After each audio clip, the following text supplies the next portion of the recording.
There are three key areas of the business planning process. The first one really is making a decision. Do we need to write a business plan? Is it the right time for us?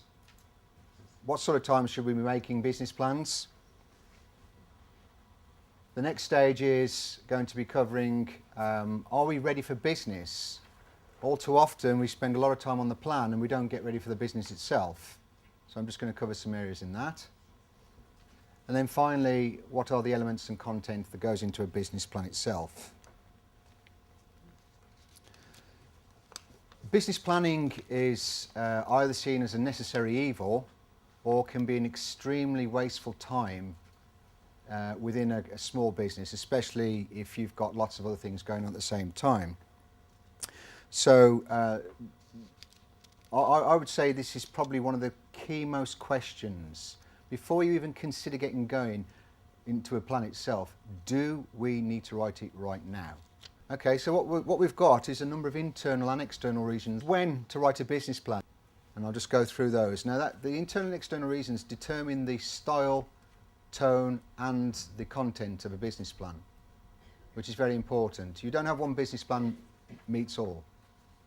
And that's important to note at this point. So the internal reasons, starting a business. We've got we've got something we really want to do. This gentleman here says he's got a great idea and he wants to start a business from the idea. Perfect. So it's an internal reason. Just over here, he said you've got a strategic plan that you'd like to use as a measure for the future. So we are thinking about using it as a benchmark. That's fine.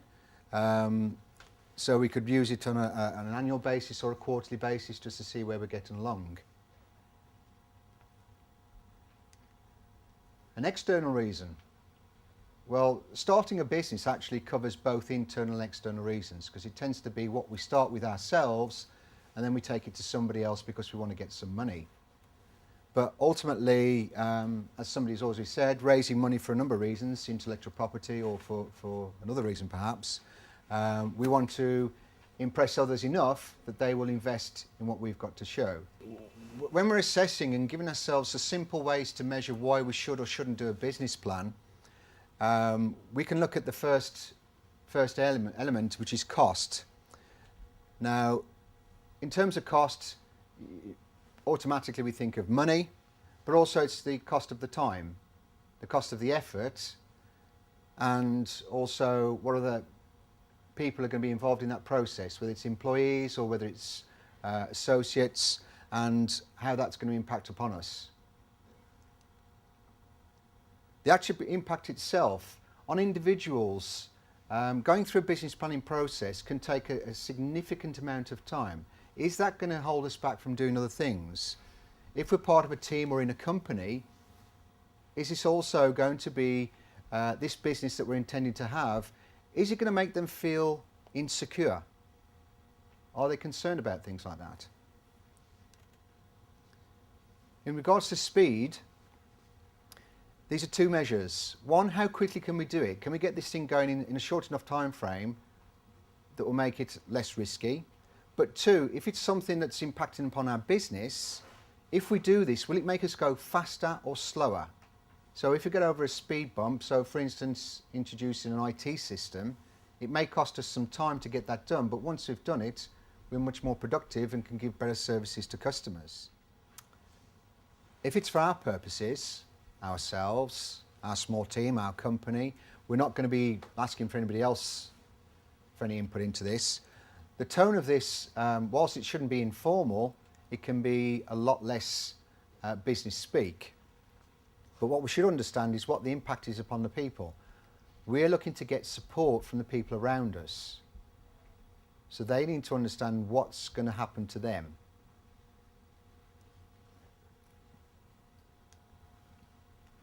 If we're going externally, something that's been mentioned earlier, to not only preclude us from losing our intellectual property rights, if we're going to show a business plan, with the age of PDF and the internet and also email, there's a tendency you can fly stuff around just very quickly. Yeah, I'll send you my business plan by PDF. Well, please don't do that. Well, not unless you've got a non-disclosure agreement in place first. You're sharing your secrets. These are your plans.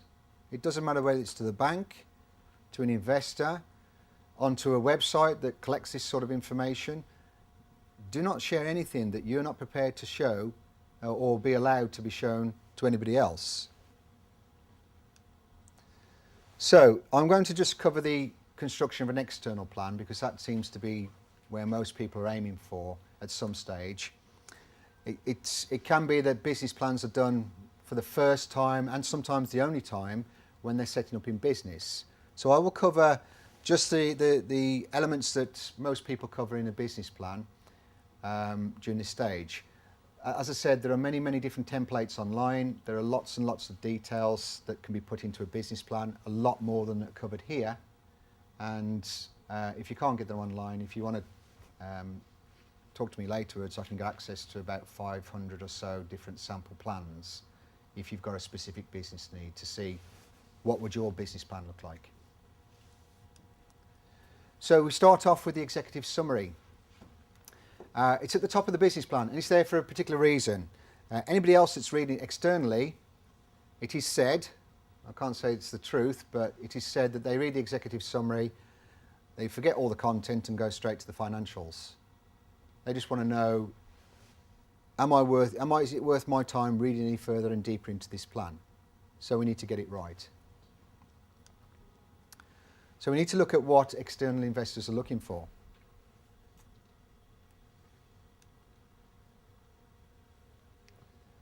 I've broken this into two parts.